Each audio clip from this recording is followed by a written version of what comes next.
দাসীদের পক্ষে রাজমহল সাজাইতে ফুলের বাগানের দিকে ফুল তোলার জন্য আগমন করছে। ফুলেরই বাগানে ফুটিল ফুল রে পরিবার এলো ঠিক না আইল না। আচ্ছা ভাই, ফুলেরই মধ খাইল না, ফুলেরই বাগানে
রাজা দশরথ রাজ্যে রাজা করার কথা কখনো কি তোমাকে বলেছিল?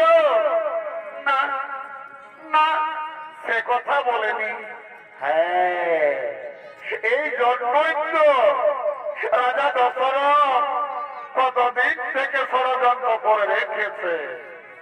রাম যদি রাজা হয় তবে তোমার ছেলে ভরত হবে রামের দাস, আর তুমি হবে কৌশল্যার দাসী। তোমাকে দিয়ে তোমার সতীনের পা ধোয়াবে। বললে রানী, না না, আমি কারো দাসী হব না, আমি কারো পা ধুব না। হ্যাঁ, এই জন্যই তো বলি, জিততে দাও বাজি, পাল্টে দাও সমার ধারাতে। ওরে মন্ত্রা, ওরে মন্ত্রা, তাহলে এখন আমি কি করি মন্ত্র বলো না? ও, রাস্তা কি আমাকেই বলে দিতে হবে? ওরে মন্ত্রা, তুমি ছাড়া কে আছি এখন আমার বলো না? তবে এসরানি এদিকে কান্না দাও। বুঝলেন, আমি রাজা মনে হয় ওই দিক থেকে আসবে। রাজার মেয়ে কোথায়? তুমি আমার কথাটা যেন ভুলে দিও না রানী, কথাটা যেন মনে থাকে। আমি এবার আছি মহারানী, আমি এবার আছি, আমি এবার আছি, আমি এবার আছি, আমি এবার আছি।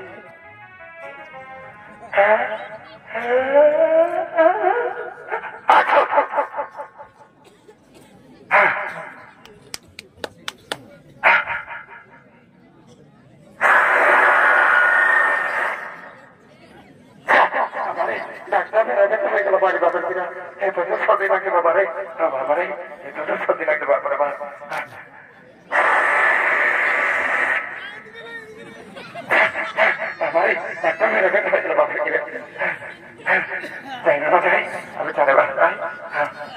এবার আমি আছি মহারানী, এবার আমি আছি, এবার আমি আছি।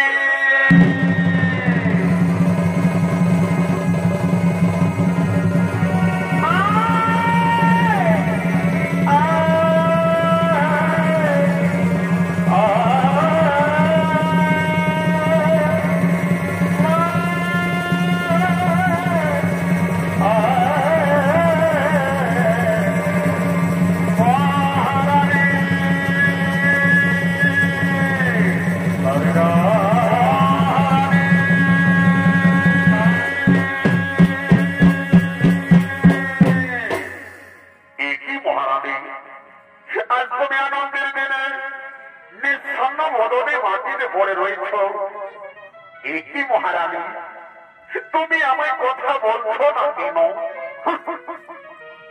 একই মহারানী, তুমি কি আমার প্রতি কোন রাগ করে রয়েছ?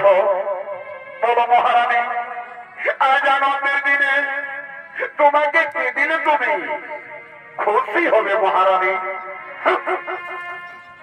এখনো পর্যন্ত তোমার পুরনো প্রতিশ্রুতি পূরণ করনি, আর নতুন করে কি চাইবো আমি? কোন পুরনো প্রতিশ্রুতি পূরণ করেনি রানী? ও দেখেছ, তাও ভুলে রয়েছ। আমাকেই কি মনে করে যেতে হবে? তবে শুনুন, তবে শুনুন, যেদিন আপনি দেবাসুরের যুদ্ধে দেবরাজেন্দ্রকে সাহায্য করতে গিয়েছিলেন, সেই দিন আপনি দেবাসুরের যুদ্ধে অজ্ঞান মূর্ছিত অবস্থায় করেছিলেন।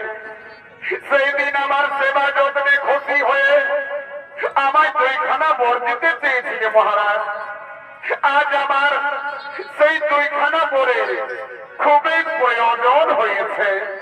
হে মহারানী, হে মহারানী, বড় সেই তোমার দুইখানা বর কি কি চাও? আমি রামের শপথ করে বলছি, তুমি যা চাইবে আমি এই মুহূর্তে দেব। আচ্ছা, আগে এটা চাইবো না ওটা চাইবো?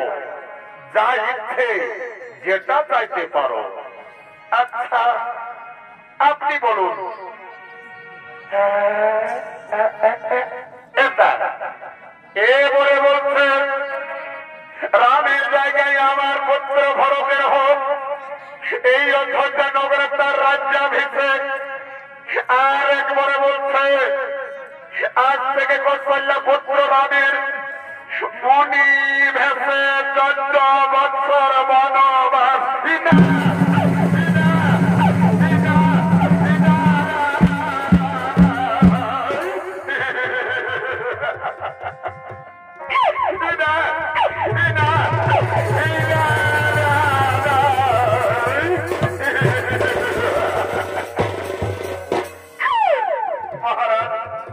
মহারাজ আপনি নামায় বলেছিলেন মহারাজ সূর্য বংশের নিয়ম হলো প্রাণ যায় তবু বচন না যায় তবে কি রঘুবংশের বচন মিথ্যে হয়ে যাবে মহারাজ যদি রঘুবংশের বচন মিথ্যে হয়ে যায় তাহলে সারা পৃথিবীর লোকে আপনাকে ছিছিদু করবে মহারাজ সারা পৃথিবীর লোকে আপনাকে ছিছিদু করবে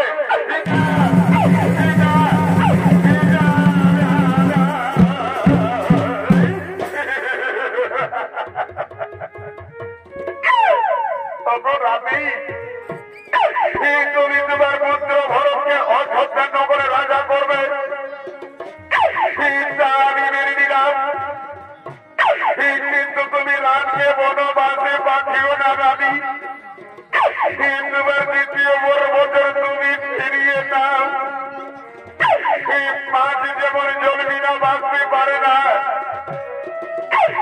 মাছ যেমন জলবিনা বাঁচতে পারে না তেমনি এই রাজা দশরথ রাম বিনা বাঁচতে পারবে না রানী রাম বিনা বাঁচতে পারবে না তুমি চোখের ঘরে আগুনে লাগিও না রানী তুমি চোখের ঘরে আগুনে লাগিও না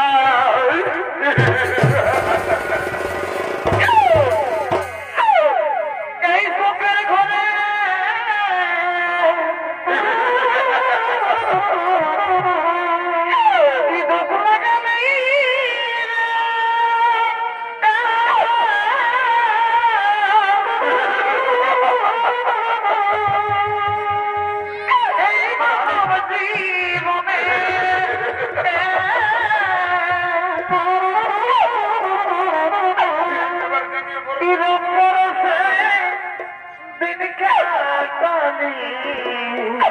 তুমি ফিরিয়ে যাও ভাবলে না তুই